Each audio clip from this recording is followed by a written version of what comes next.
Hey. Y'all know what time it is when you hear that. It's Dougie time. Hey.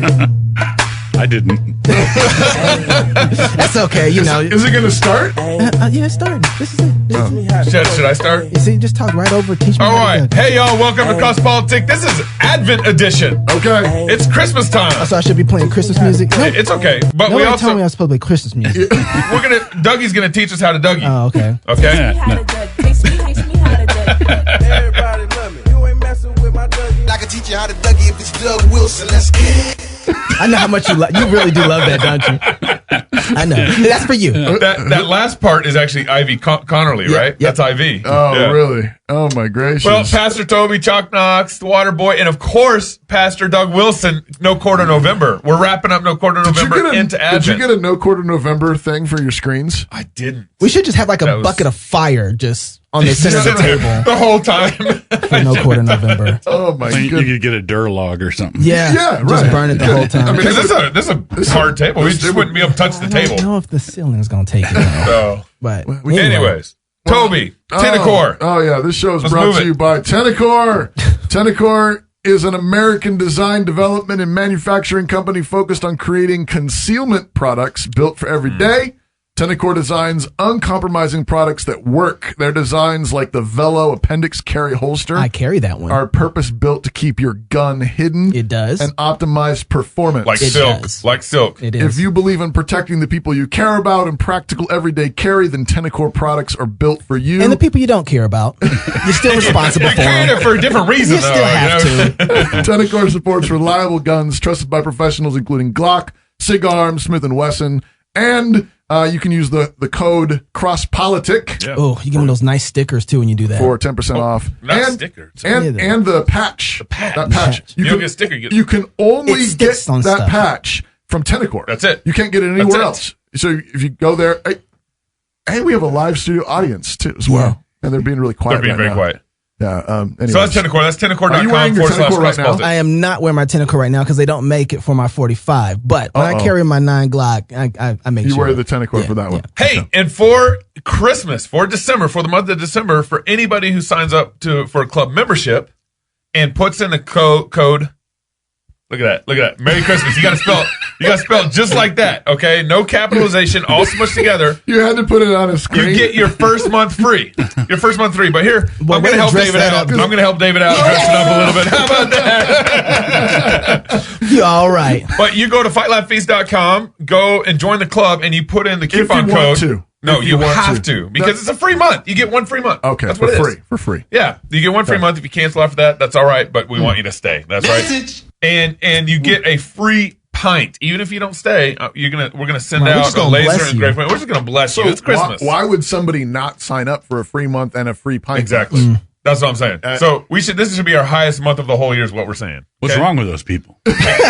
What's wrong? Wow, you like you've been here before. Wow. He's ready. So the coupon code is Merry Christmas, no capital, Yeah, all Don't lowercase. capitalize it like on that It's all screen. smushed together. Thanks for putting the work in the graphic. I appreciate that. So there we Does that go. make you feel better? It does. Yep. How you feel about the Christmas tree behind you? Do you want to go to war? Because we could go to war. I'm for real. I'm for real. I don't like it. I digress. These stingers are great. There's this movie called Saving Christmas, Yes. and there's a guy in it that looks a lot like you. Yeah, but he ain't me. He tries. Okay. All right. Second cousin. All right. So with us today, we are so grateful to have Pastor Doug Wilson. He's the pastor Teach me how to Dougie. of Christ Church, Moscow, Idaho. He's our pastor. My past. We're going to give him a seizure here by the time.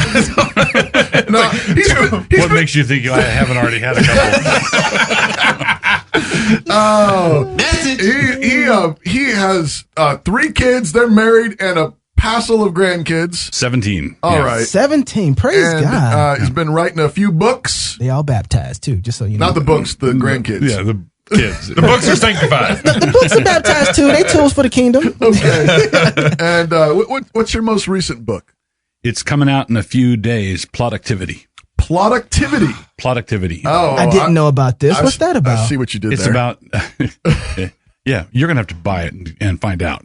I don't get no teasers, nothing. Well, it's about personal productivity, a theology of tools, a theology of dominion, a theology of working productively. So is this like the left hand of wordsmithy? So got wordsmithy on the right hand and productivity? Yeah, sort of more in the background. Like someone could apply productivity if they're not a writer. They could be a musician or whatever realm they're in. It's more general. Yeah, I feel like wordsmithy itself was like just encouraging even if you're not a writer as well. Right. But yeah, I loved wordsmithy. I'm not a writer. And it's focused.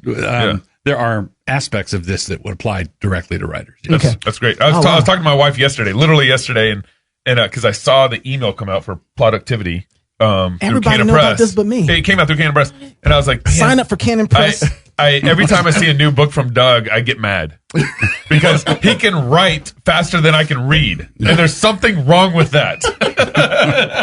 No, there's nothing wrong with that. That's good. So productivity. We'll actually send an email out and a link and all that to our listeners. And you're also the host of the Plodcast. You have your own personal podcast called the Plodcast. There's a theme here running. Yes. Plod. Yeah. One of the things I mentioned in wordsmithy is I believe in productivity through plotting. Just do the next thing. And what does that mean? Well, it means that that if you are too proud, if you say I want to write the great American novel, and I'm only going to do it when I have 6 months free and clear, and a clean desk, and everybody leaving me alone, then you're never going to get. You're never going to do the novel. You're never going to get to it. Mm-hmm. And so what you have to do is learn how to chip away in 5-10 minute increments. Right. Read a book by reading a couple of pages of it a day. That's been so helpful. Just write a book by writing 100 words a day. Just chip away at it. It takes 10 minutes. But that takes personal discipline. Yes. Wow. You just blew my mind, Toby. You have a book on that? Well, productivity. There you go. Actually, I was going to say Future Man, but that was another. All right. So are you done with the intro? Because I got some questions already. I want to get into last this. Thing, of course, is we just finished November. Yes. And no quarter November. Why are you so mean in November? Is it Thanksgiving? Everybody tells me that I ought to get real. So every November, you get real. You keep it real. Okay. So most people, it's all about our feelings, right? And this is how I feel in November. And then everybody's like, nah, you can put that away. Stop it. You can stop it. So for people who don't know, explain no quarter November for people. Right. All right. So I blog year round, and what I generally do, I'll take an abstraction this is a general practice, is I'll say outrageous things in the course of the blog post that people get wound tight about, get upset about. But I usually embed a bunch of qualifications that nobody reads. It's true. Usually in the second paragraph. Now, when I say this, I'm not saying that all women are stupid, or when I'm saying this, I'm not saying this. All men are lazy. All men are lazy. I'm not saying that. Yeah. And I have all these qualifications, which everybody just breezes right by like they're not there. Right. And so a couple of years ago, I think Nate was the one that had the idea of just doing a stretch where there's no qualifications. You just don't do that. You just say it and let it explode and let the chips fall where they may. So I try to write designated posts through November where I don't qualify anything. And I just say what I think and don't try to anticipate how someone might misunderstand it or misrepresent it. I just say it. Right. Great. So have you decided at some point to say, since people read me like this anyway, let's just make no quarter November permanent? Well, no, I haven't. I like the tactical move of saying, look, didn't you read my second paragraph? Right. I think that's it's a chess move, actually. I think it's important to be able to do that most of the time. You're always saying that, though. But it's almost like you can hold up a sign. Read my second paragraph. Make a T-shirt. Read the second paragraph. Copy mine. So you guys can spin it into merch. Read this. So this month, how did it go, and what were some of the highlights of No Quarter November 2019? So it went great. So the traffic at the blog has been robust. We started. This is the second year. The first year, we haven't finished the month out. I don't have the data for the whole month, but last year, Canon Press gave away like 60,000 books. EPUB books. EPUB books and stuff. So with each one of the posts, there's a giveaway deal where that's a Kindle book or whatever for free and audiobook for half price or something like that. Yeah, so or the regular book for half price and giveaway deals and half price deals. So I don't have the data for this year yet on that, but it was really 60,000 last year. Wow. And so a lot of people were tracking with it. The traffic on my blog has been robust. The other thing has been this year during, I think it was November, Man Rampant, which is a interview show that we did on Amazon Prime, dropped on Amazon Prime, and that has been watched a ton. Really? Yeah. Oh, it's fantastic. Yeah. That's really so great. the traffic is really good there. So what's Man Rampant now? Man Rampant is a interview show where I sit in a chair and another guy sits in the chair and I just interview him for an hour. So we interviewed, the first season 1, we interviewed Aaron Wren, we interviewed Ben Merkel, we interviewed Chris Wiley, interviewed Joe Rigney. Yeah. And so Gary DeMar. Gary DeMar. Uncle Gary. Uncle Gary. Yeah. So, and it's basically discussion or conversation around various aspects of masculinity, and it's available on Amazon Prime. Okay. All right. So women can't watch He's just plodding. Women can't watch it. Not made for women. Read the second paragraph. Oh, my bad. We're doing it live. So I want to talk. Okay, we're going to end the segment here in a second, but before we do, I want to talk to you about kind of some of the fallout. And when you write, what's really interesting to me about No Quarter November is that you have specific targets that you're going after. You've already plotted out. Are you deciding to make those at the beginning of the year? Say, I'm going to save this for November, or are you saying? No, this year I didn't have the full November list going into November, so I had basically Off the hip?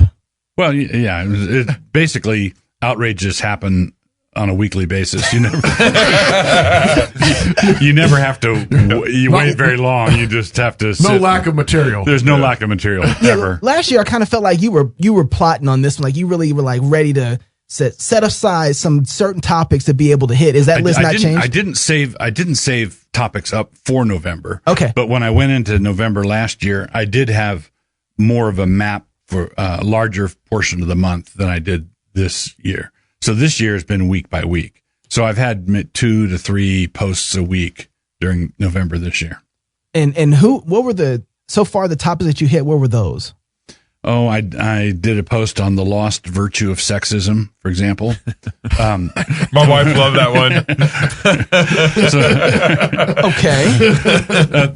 And there's no, so you have a blog post, the lost virtue of sexism, and no second paragraph. Right. Yeah. You know, just this is a good thing. Sexism is a good thing. Yeah. And because everybody says the Bible's a sexist book. Well, according to our culture's definition of sexism, that's exactly right. Yeah. Mm-hmm. If the Bible's a sexist book, then sexism must be a virtue. Let's be good. Must be a good thing. And so, and that was the lost virtue of sexism was the most read piece From this year for this year. Yep. Yeah. Okay. That got the most interest. That got everybody's attention. I've done a blog that was one. Another was on so many bowls of tapioca pudding at room temperature, which is talking about the lack of spine in evangelical. That didn't get a lot of views though, did it? Tapioca pudding. Yeah. All right, we're gonna finish that up. We're gonna take a break real quick. More cross politics with Pastor Doug Wilson. No Quarter November. Teach me how to Dougie. Classical Conversations supports homeschooling parents by cultivating the love of learning through a Christian worldview in fellowship with other families. We provide a classical, Christ-centered curriculum, local, like-minded communities across the United States and in several countries, and we train parents who are striving to be great classical educators in the home. For more information and to get connected, please visit our website at classicalconversations.com. Classical, Christian, get connected, get community. Teach me how to duck. Teach me how to duck. I'm gonna play this out. I only get to play like once a year. This is our next Quarter November song. Doug Wilson, let's get Welcome back to Cross Politic.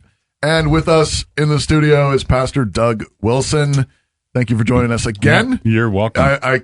You came back again. I came back again, Yeah, you which did. is a sign of either my stupidity Oh, I need a lot of It's post-millennial. It's post-millennial. It's the post-millennial hope. Usually when you come on the show, I feel like this is a personal counseling session for myself. And so I'm usually really happy about this. So, Hey, just a reminder to the audience, we're going to be in Atlanta, Georgia in January for G3. So check January 16th through the 18th. Okay, Yeah. check out G3.com. We'll be doing a live show and then some other things. G3.com? Yeah, Is that- G3.com. okay, so we're gonna G3 be- Conference. Oh, G3conference.com. Yeah. is that our East Coast tour too? Are we going to add that on there? We got some. I can't talk about that. I can't talk about the tour. We're going to do a Secret. tour. Yeah. But we're going to be in Atlanta. Come see us. Come meet us. We'd love to meet you. And maybe there'll be some more. Talk about it soon. We might be on the tour. Okay. Really? Just like that? Just I said we might. I didn't say we was. Okay. All right. All The right. tour is going to be the other two chasing Chuck Knox. That's not a tour. But it's fun. So, Pastor Doug, why you have a particular gift with words, and I know it's a particular hobby, interest, and so forth. But you also are leading by example, and there's something you're doing here that other pastors need to imitate. What is that? Yes. So Chris Wiley made a comment on Facebook about this year's No Quarter November, which I thought was a very astute comment from. He's a friend and he's been here several times, and so he knows something about it. And he's a pastor. And he's a pastor, and he was there when we filmed the fire the fire for the trailer. Oh, was he? Yeah. Can we get that trailer somehow hooked up to the show? Yeah, yeah. You know what? I'll do that. I'll do that. That's good. Okay. So he was there, but he a few weeks after November was started, he said, it's just me, but I think that No Quarter November is about moving the Overton window, which I thought was brilliant. Explain that. Yeah. Okay, the Overton window is picture in any public discussion. There's a range of acceptable responses, right? You could so in the 1950s you could be kind of a quasi-liberal Republican or a liberal Democrat, Right. and that was the range of acceptable discourse. Right. Okay, the Overton window has been moving steadily left. The Overton window means that if you say something outside that window, you're canceled, you're banished, Yeah.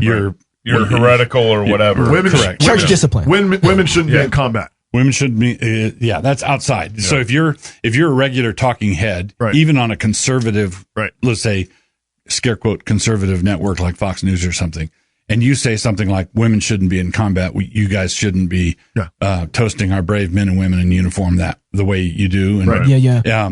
and he says something like that, then that's it for his speaking gigs on. He's done. He's done. Yeah. Or if somebody says, if someone reports you to HR, if you work for Hewlett Packard or Google or AT&T, and someone reports you to HR because you said that transsexuals aren't women. Right. I'm sorry, they're just not women. You're going to be canceled. What you said was outside the Overton window. Right. Okay. Outside of acceptable public discourse. Right. And acceptable public discourse has been moving steadily left my entire life. Yeah.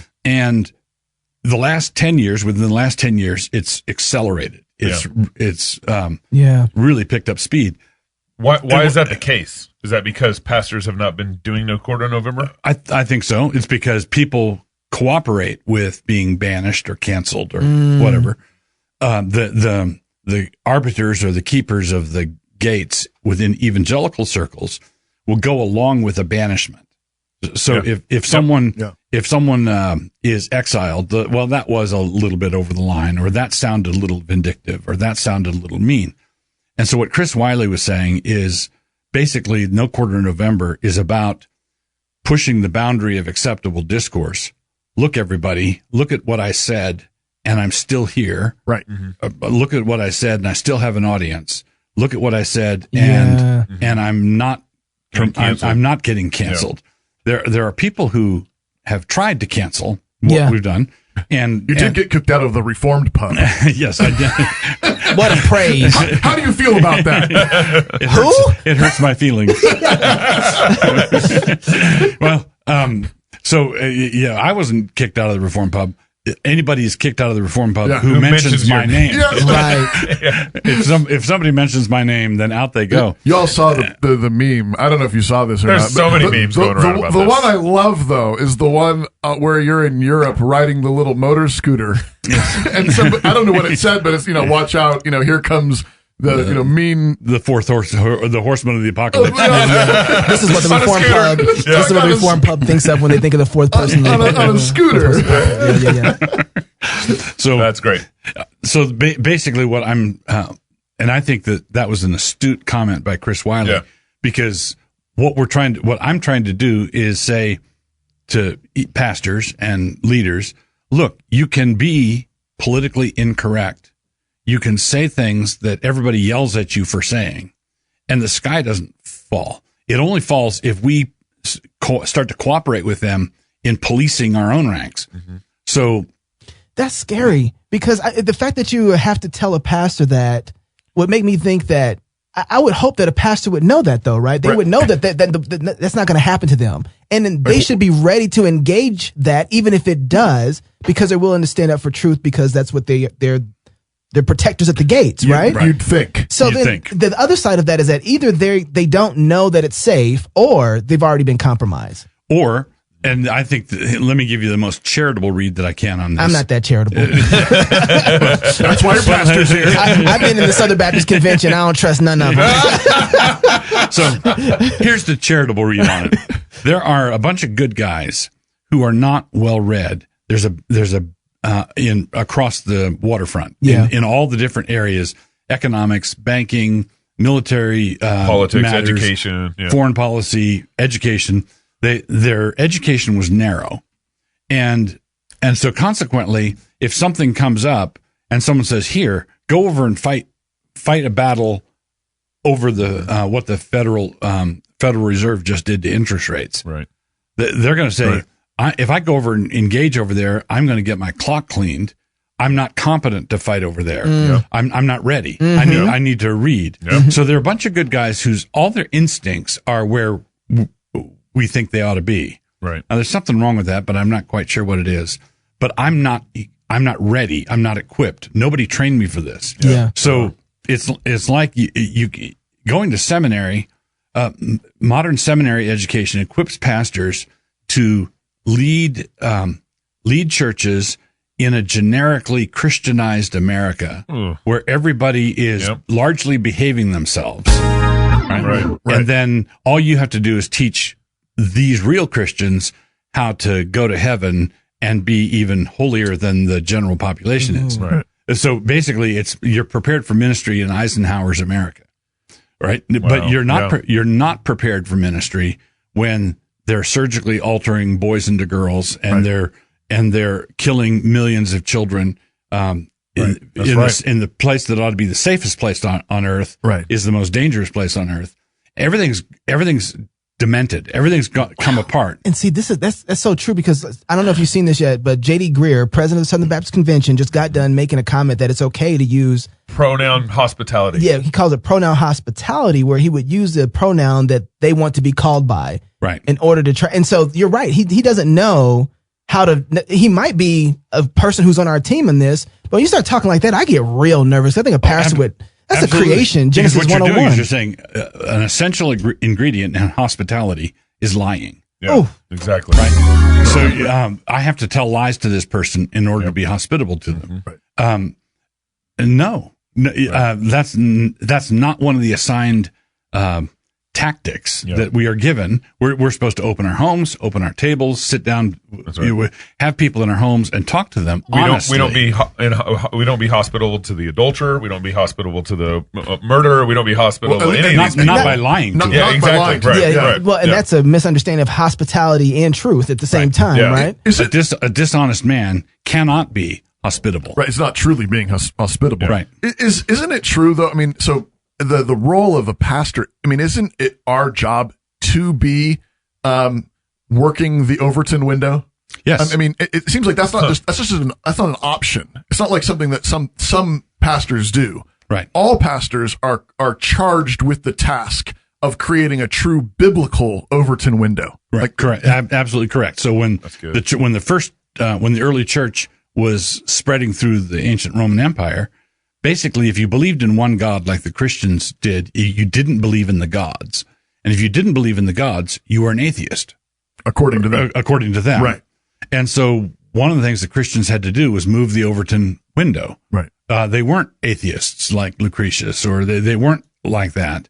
And they moved the realm of discourse, took a few centuries, but they moved the realm of discourse where the Christian faith was first acceptable, right? Right. And then became the center. Right.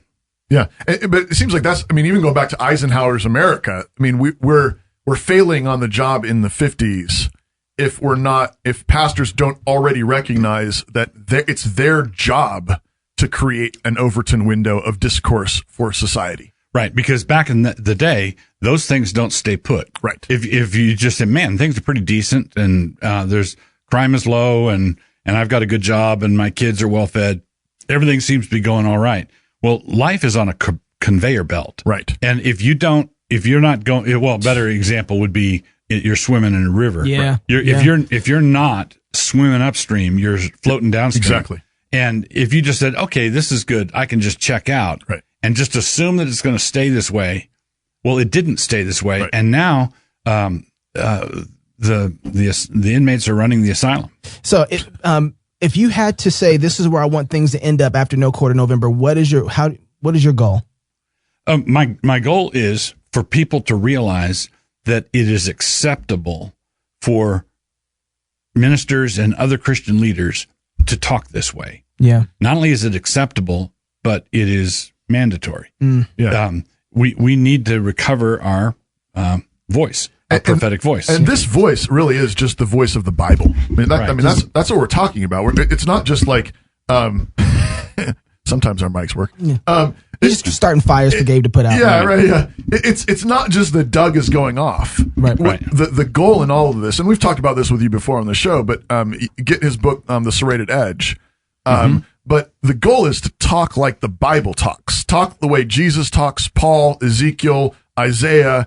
These are God's people. We have God's word. We have a whole book. Right. And that's what we're saying it's acceptable to say that sodomy is an abomination. It's acceptable to say that killing the unborn is murder. Right. It's acceptable to say what God says because God said it. Yeah. Right. And it's acceptable to go after those things the way God says it, the way Jesus does it, right. the way Paul does it. Right. And people say, well, you're not Jesus, pal. You're not Jesus. You're not Paul. Right. Well, okay. But who am I supposed to imitate? Right. Yeah. I accept that I cannot be as exquisitely sarcastic and perfectly sarcastic as Jesus was. Yeah. But I should try. Yeah. Well, Amen. Paul says, follow my example as I follow Christ. Right. Be like me as I am like Christ. Well, you stay around for another segment because this was too short for me. Yeah. And we haven't talked about all my problems yet, so I really would like to. That's right. All right, so I'm sorry This is you're for going to TV audience. TV audience, you're Yeah. going to miss it, but you can find the rest of this show at crosspolitic.com. And if you're streaming on Facebook, you're about to really enjoy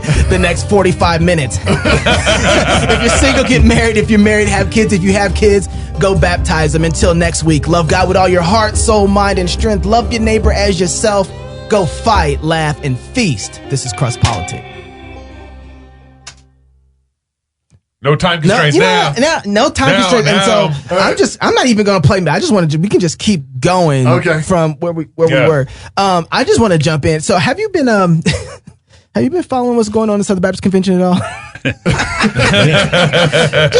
Why? Yes. Have you? No. Maybe a little bit. I'm trying to start some fires over there with Tom Askell and Jared Longshore. But I want to ask you, out of the things that you're writing in No Quarter November, did you have any targets over there at all? Actually, my next post later this week is going to be a color commentary walkthrough of resolution number 9. That the Southern Baptists adopted. Please do. I want to hear. Can we get a tease? I mean, I guess. Yeah, well, so basically, resolution number 9 was the resolution that said critical race theory and intersectionality are simply analytic tools that Christians can use to help them be better Christians and better. Hopefully, to preach the gospel better, preach the gospel and elevate Christ people, and do all the Jesus stuff. and it's just an analytic tool like taking a dictionary down and looking up a word, or there's secular learning that helps you preach Christ and subordinate to the gospel and to the Bible. So technically, they said basically this is just an analytic tool, and we're commending this tool to Southern Baptists to use. Right, and that was not only a camel's nose under the edge of the tent, but it was a particularly ugly camel. Redheaded stepchild kind of camel. Yeah, no, you're right. So I was there watching that. That was amazing. It was really bad. And here there are several things about it. Critical race theory says that relationships are all about power differentials. Yeah. Okay. Right. So everything is reduced to power, and which is a materialistic conception of the world. Yeah. The world. That's how Marx thought about the world. That's not how Christians think about the world. Right. Their power and the abuse of power is an element in the world, but so is love, so is loyalty, so is affection. Right. So there's all sorts of other factors. So power differentials. Basically, if you want to look at society and say, white America has got the power and black America doesn't have the power. Which is exactly how this story is being told. All right, which is how the story is being told. But when I look at the men who were making the motion up on the stage, Curtis Woods, black man who has way more power than I do. Yeah. He's leading Kentucky. I think he's one of the second in charge of Kentucky Southern Baptist Convention. Right. So he's far more influential, far more better placed. Right. And a lot of this movement grew under Barack Obama, right? As president. Yeah. So basically, I'm dealing with a number of years ago, I heard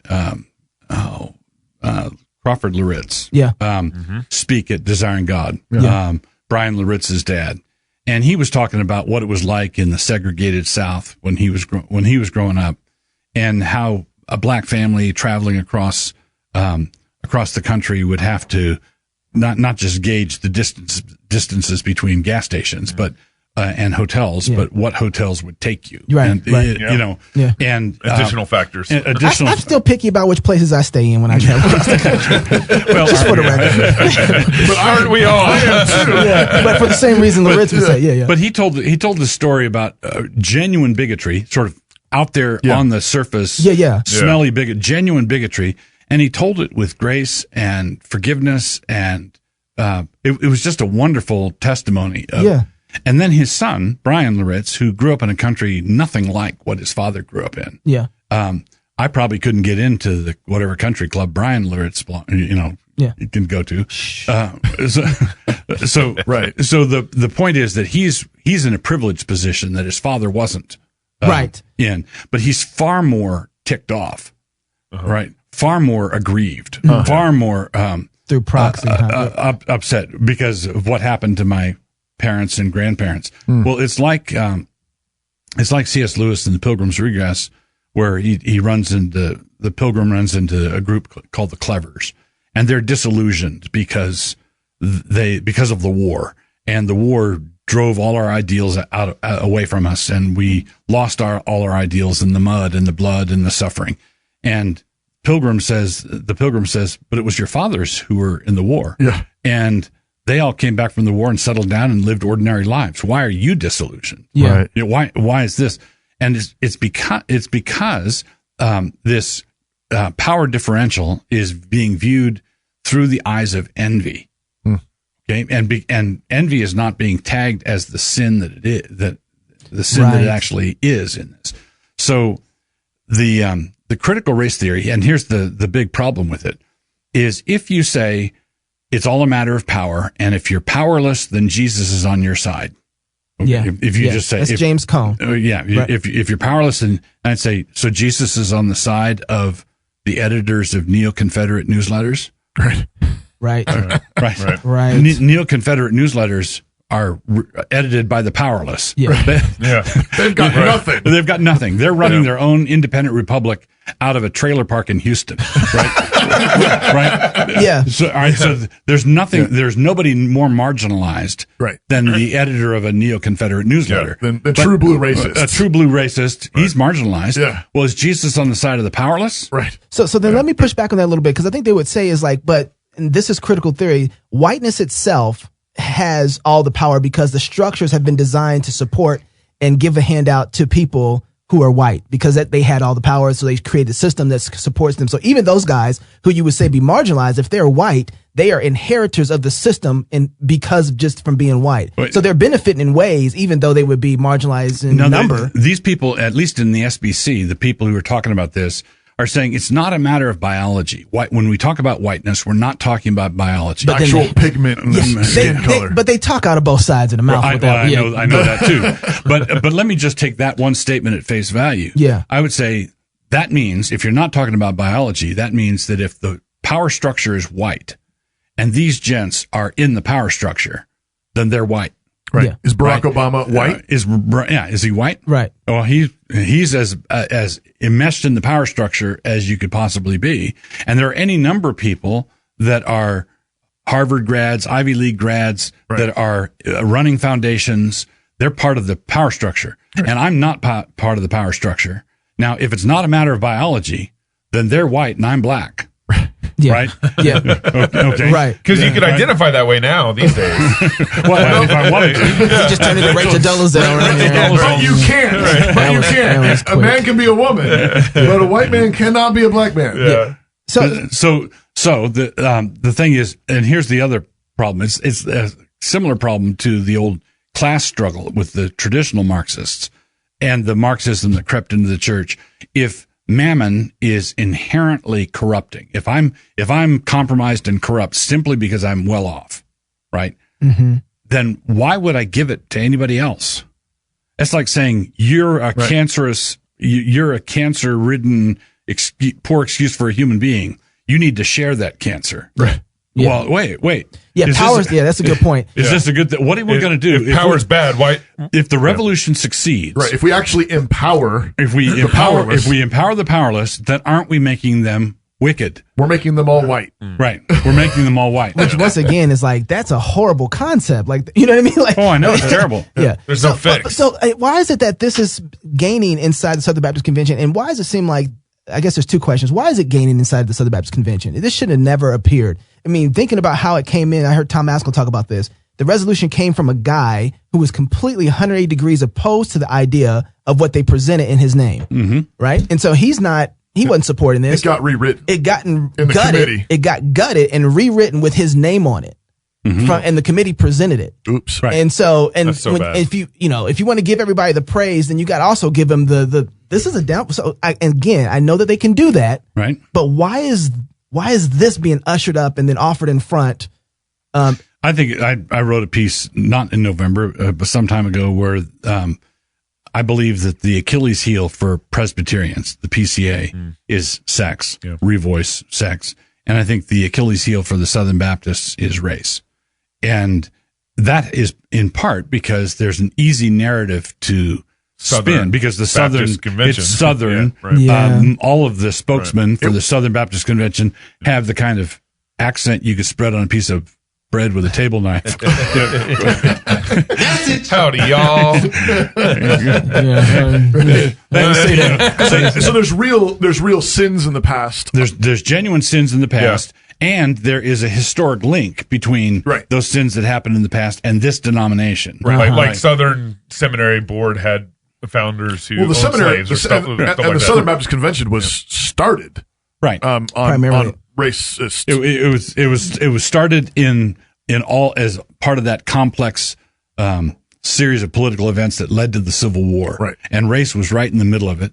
And I was baptized in the Southern Baptist Church. I grew up in the Southern Baptist Church. I grew up in a southern city. It was Annapolis, Maryland. So the Mason-Dixon line is the northern border of Maryland.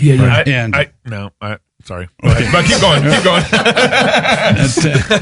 Texas is. You can try to claim it, but then you stop calling it Dixie. You want to go to war? Because we could go to war. I'm for real. So, when I was a kid, basically the schools in Annapolis were segregated. Yeah. When I started going to school, Yeah. the schools were segregated. Right. I went to a Southern Baptist church in a Southern style city that Annapolis was at the time. Maryland is now a blue state, but when I was a kid, it was not. It was not in those categories. And I grew up in a segregated city. I went to segregated schools, and I went to a Southern Baptist church that was all white, and there was lots of black people in town. Right. Yeah. Right. So basically, that's within living memory of, okay. And there was a restaurant in the town that would sell food to blacks, but they couldn't sit down and eat it. Right. In the restaurant. They had to go outside and sit on the curb and eat it. Yeah. So in my lifetime, in my town. You remember it. Yep. Yeah, I remember it. I remember how our family interacted with it. I remember all of that stuff.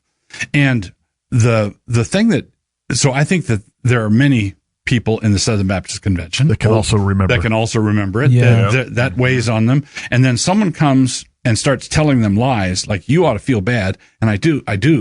But there's a difference between the conviction of the Holy Spirit and the condemnation of the devil.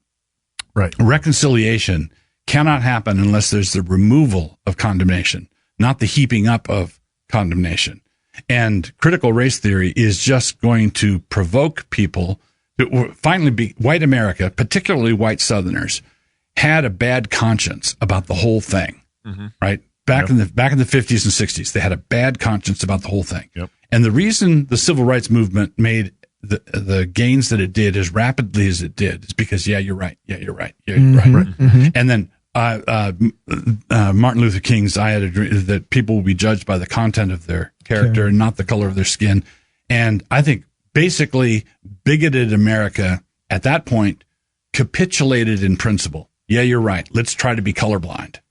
Okay. And now we've gotten to the point where if someone says, well, I'm colorblind, I've worked very hard at being colorblind. Well, that shows how deeply and profoundly racist you are. Okay. Somebody changed the rules. And what's happened is this, the people who have betrayed, I don't want to lift up Martin Luther King as a paragon of virtue because he personally wasn't. Right. But that vision that he articulated was a biblical, he had some things right. That snippet right there was a biblical vision. Right. Yep. And it resonated for that reason. And now, because the heirs of King's civil rights movement, the Black Lives Matter and the Black Power, the Malcolm X, Black Power, all of that stuff has gotten to the point where the vision is betrayed and inverted, and whites are being told you're racist no matter what you do. Yeah. Yeah, you're born that way. You're born that way. Yeah. When you're breathing, when you're walking, you're just racist no matter what you do. And then people are concluding, well, if I'm going to be hanged for a thief, I might as well steal something. But they're not. You think they're going that way as far as like? Well, where'd the alt-right come from? Where does the alt-right come from? After a generation of sustained Huxtable propaganda. Right. But Southern Baptists, though, they're acting the other way, though, aren't they? Well, no, some of them, there are people who are capitulating, going along with it because they think that's the future, but you cannot put your thumb on the scale permanently and not expect a revolt or a blowback.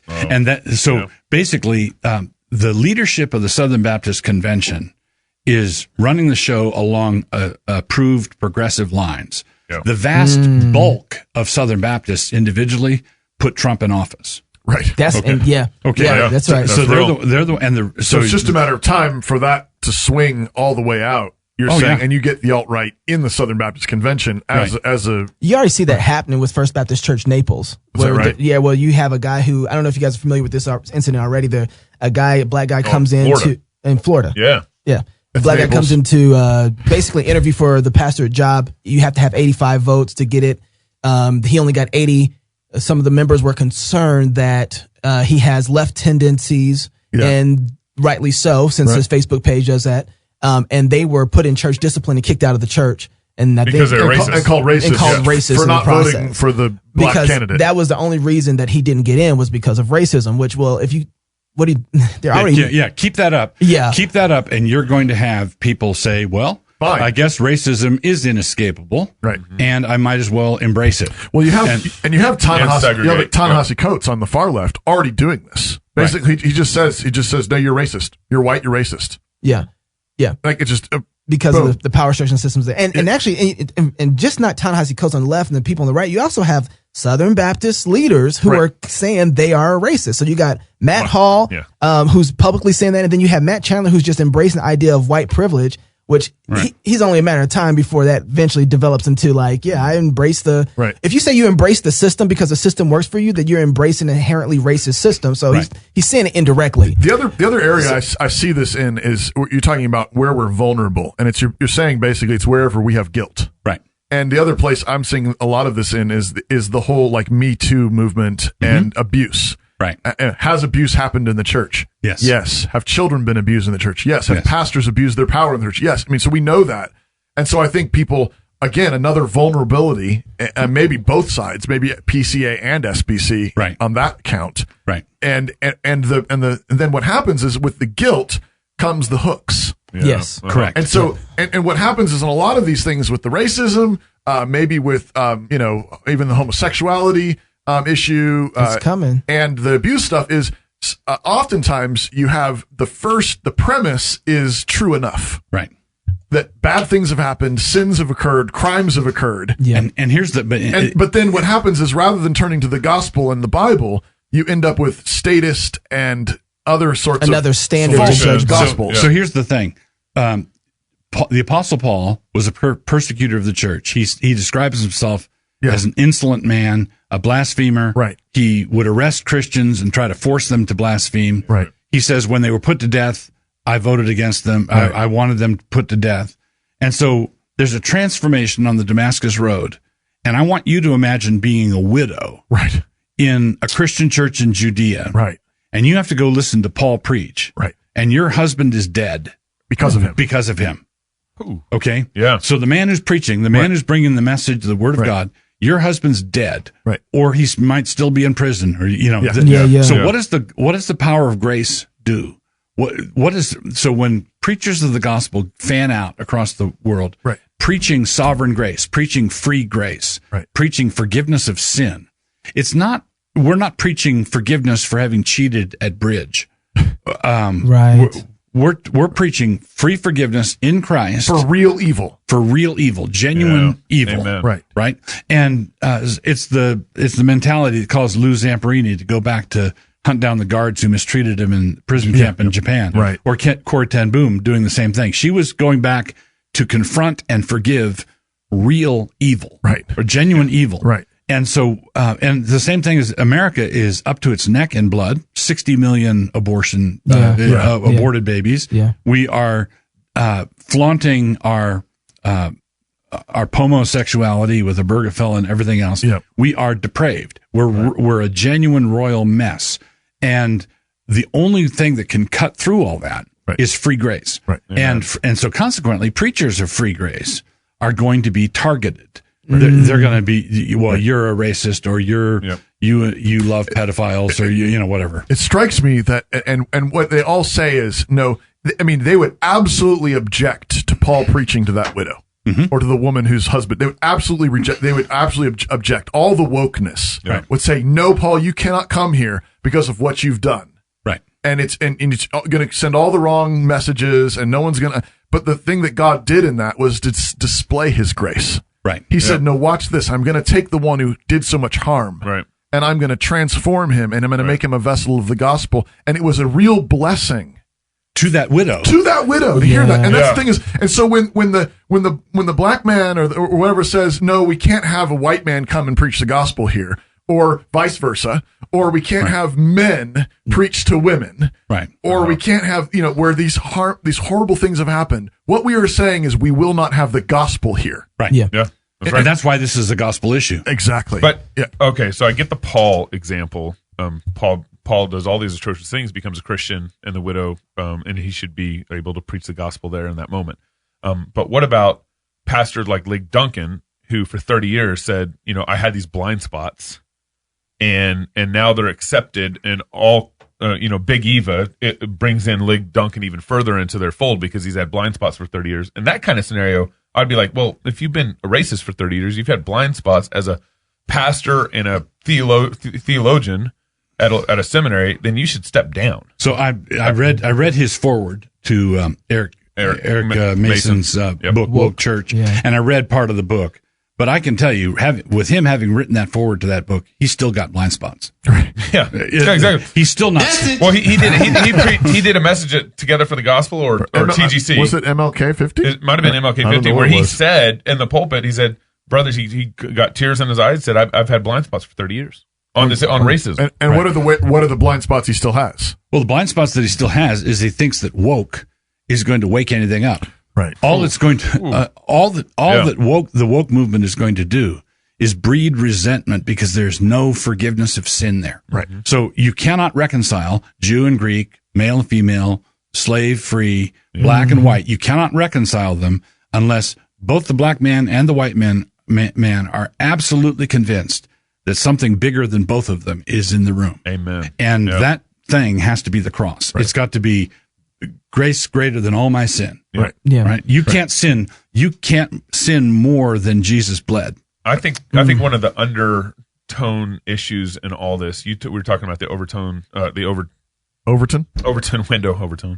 window, where and I asked you the question, why is the Overton window kind of gone the direction it's gone, and we kind of were talking about how pastors have been kind of one of the problems. They haven't been stretching or moving the Overton window where it should be. And I think underlying all that is one of the reasons why pastors don't speak out in culture is because there's some sort of weak link in their lives already, some sort of sin in their lives already. It's like, Harvey Weinstein, 1 minute he's the poster child for supporting the Me Too movement, and next minute he gets Me Too'd. Right. And a lot of pastors are afraid if they come out and start speaking publicly against these issues, that there's a skeleton in the closet that's going to come out. Yeah, it's like people trying to smuggle something through TSA.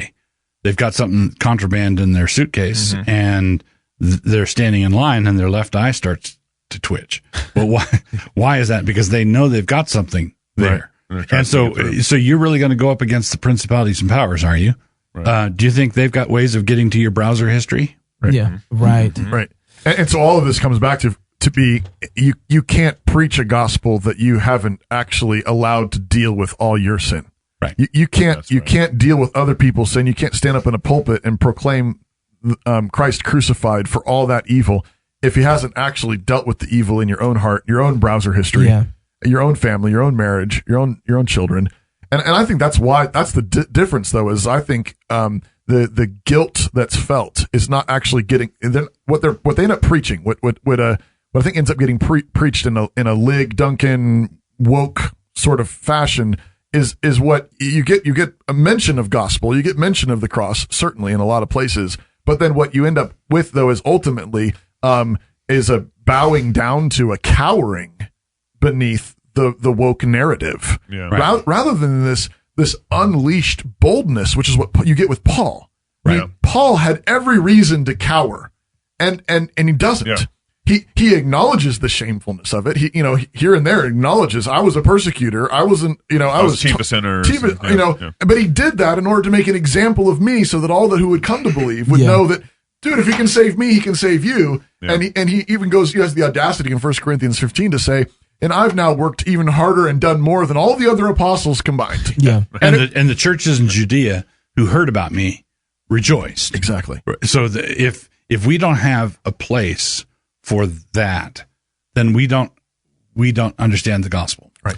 It's boldness about proclaiming freedom, not more, cowering. Yeah. Feel worse. But I think a lot of people feel like they're doing that. I just got done watching, everybody's grandstanding right now because I think that they know that it's about to hit the fan. And what's amazing is watching the leaders right now, especially in Southern Baptist Convention, who are all checking off the boxes of inerrancy, all checking off the boxes of Bible, gospel, Jesus, blah, blah, blah, right? They're all checking off the boxes to do that. And so we're not liberal. We're not liberal. And so in one sense, we're all passing the test, right? We're theoretically there. So in this fight, with that I think is about to happen. How do you engage this? And I know preaching the gospel, I'm with that, but practically, how do you engage this where you can shed light on this as well as, maybe change some of the hands that are in power? So the issue is not the inerrancy of the Bible. The issue is the authority of the Bible. So you can't just say, I affirm that the Bible is without error in all that it says. Yep. The follow-up question is, okay, great. What does it say? Yeah. Right.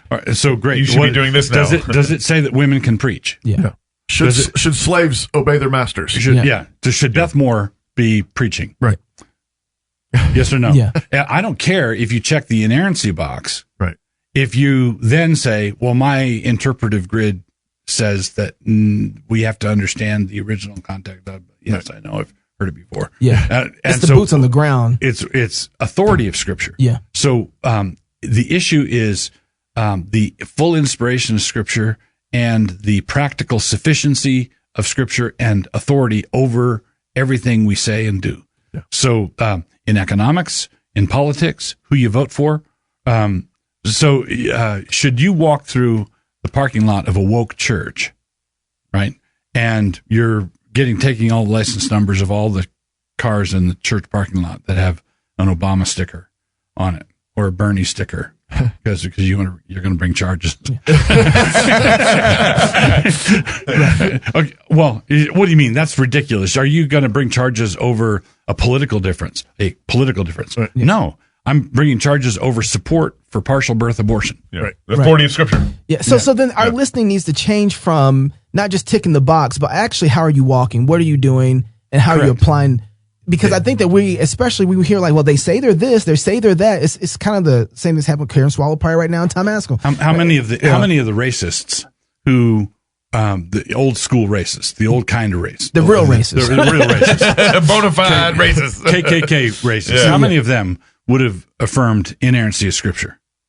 Yeah. Right. All of them. Virtually all of them. Yeah. And who cares? That's a very good point.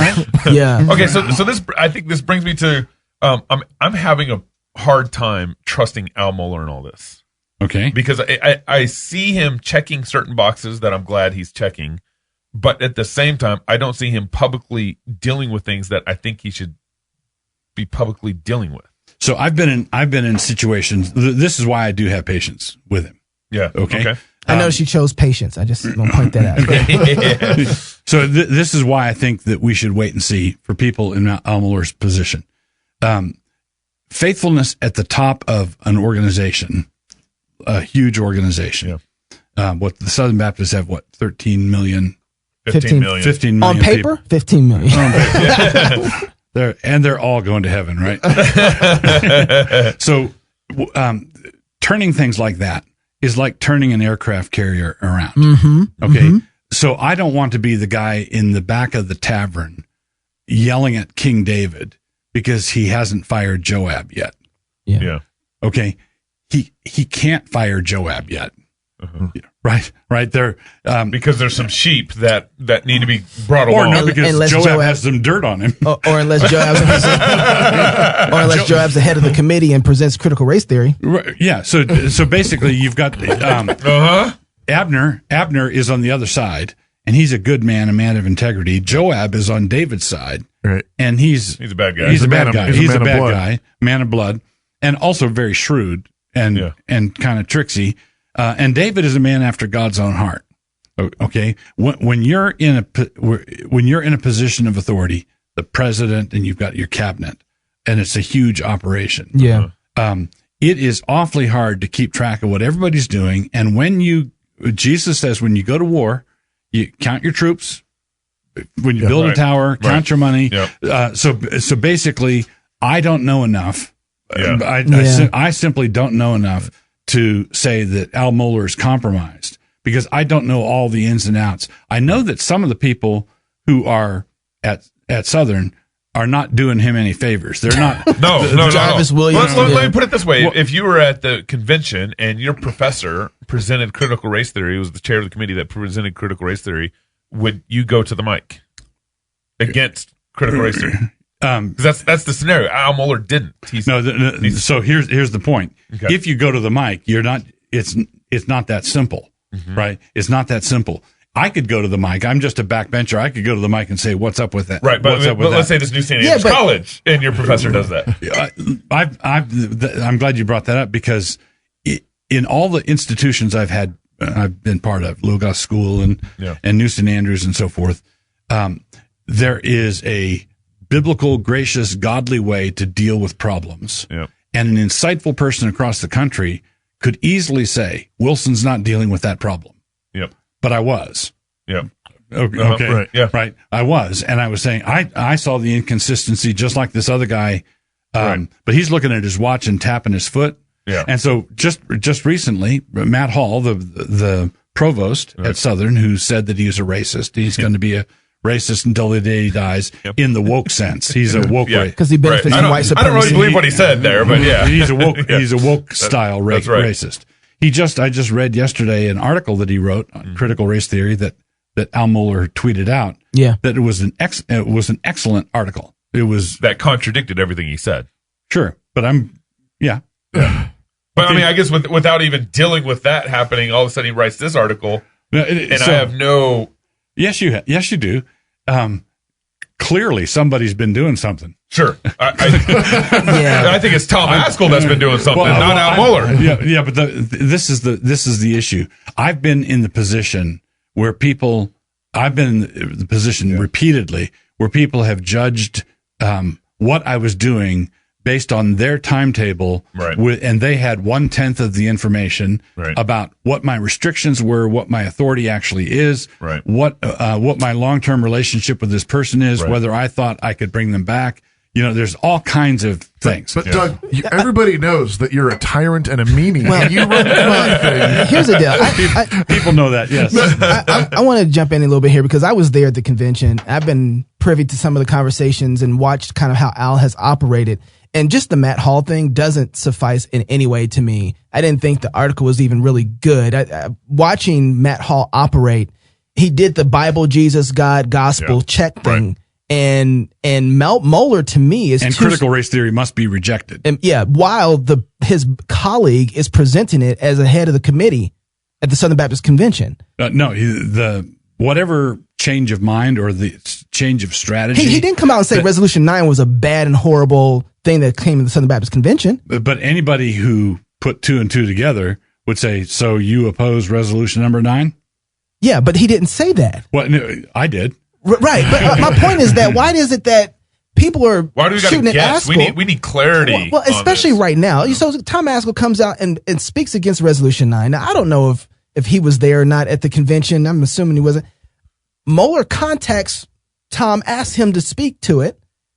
If he could have rallied more people, he could have to speak against it. He didn't, and so I'm just looking at the whole now, and Mohler's tweeting Matt Hall because Matt Hall's catching heat. And he's protecting in one way or another. I feel like the institution is his best he can. If you saw the Q&A, I'm sure you did at MacArthur conference. Yeah. Where we did a whole show on it. Yeah. Where Mohler was defensive because of Phil Johnson's. Yeah. He said, I'm doing stuff. I'm doing stuff. But it's also interesting to me that he said, this is my entire life. Right. This is everything I'm doing with my life. My whole life is this way. Now, if you look at the role that Al Mohler played in taking the Southern Baptist Convention away from the liberals, and it's the only denomination where that was successfully done. Yeah. I'm prepared to honor him and be patient with him. I think that he's got some, I think he's got some places where some badness burrowed into the woodwork, and he's got a real challenge on his hands to get that done. Well, but I believe that if I were to give a talk, for example, on critical race theory and the gospel and I think Al Mohler would genuinely agree with it. It depends on when it was and who it helps him. You see, watching him put Tom Askell in a place where the bus can hit him doesn't make me feel like he's fighting in the same way or on the same team. Yeah. So far too many times I've seen him put Tom Askell, just recently with the Karen Swallow Pryor thing, he goes after Danny Aiken for hiring her, right? And says she hasn't rejected Revoice. Right. Maybe some of the talks, but she hasn't rejected the mission of Revoice itself. Tom Askell. Askell wrote a letter and said, Danny Aiken, you're head of one of our institutions. We pay for this, right? Why is it that you're hiring somebody like this? And so I think it was Greenway or Allen. One of them posted a tweet and all the major seminaries, right? And said, hey, Danny Aiken. Now they didn't tag Tom Maskell, but we all know. Y'all ain't funny. Yeah. Danny Aiken's a man of God. He's an inerrantist, Bible, Jesus, gospel, blah blah blah. Right. Checks. And then they all go and then retweet. everybody goes and retweets it. Okay. And I'm sitting here saying to myself, like, listen, guys, this is not a theological issue at this point. This is just basic English. Yes or no? Yeah. You know, and why is Al Mohler tweeting all the stuff on this side, Yeah. but he ain't retweeting none of Askell stuff. Right. He's not promoting any of that stuff. I'll put it this way. I'm not saying that Al Mohler has played everything just the way I would have or that he ought to have.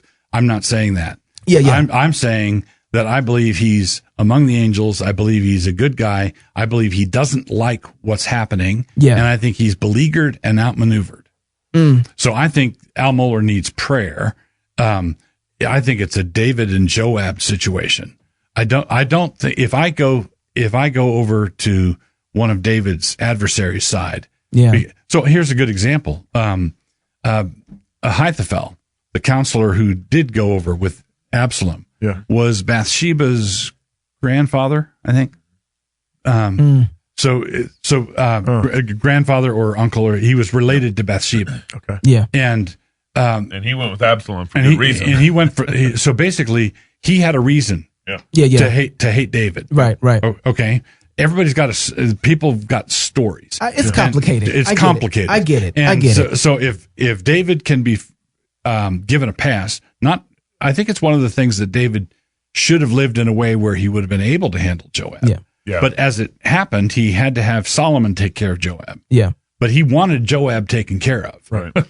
He sincerely wanted that. So I'm willing to give some of the benefit of the doubt, but just watching this play out and noticing that look, he's at the highest institution basically inside the Southern Baptist Convention. It moves, right? So I think that everybody kind of is playing towards him. And I think he has a lot more authority than what we even think or know from what I've been able to see. And so he has a board. And he has a board. And you know what? He has a board. But if you're going to die on a hill, right? I would think that this would be the time to pull out your weapons and say, there's always those guys who go charge a hill and die and start the whole thing, right? The gospel is just like spread because that one guy dies. Right. I don't see that from him right now. I'm looking at him from behind the corner with my finger on the trigger. Like I hope this is, that's kind of how I'm feeling, You're one of the riders of Rohan hoping that Theoden, pulls out his sword, and he should have pulled out his sword sooner than he did.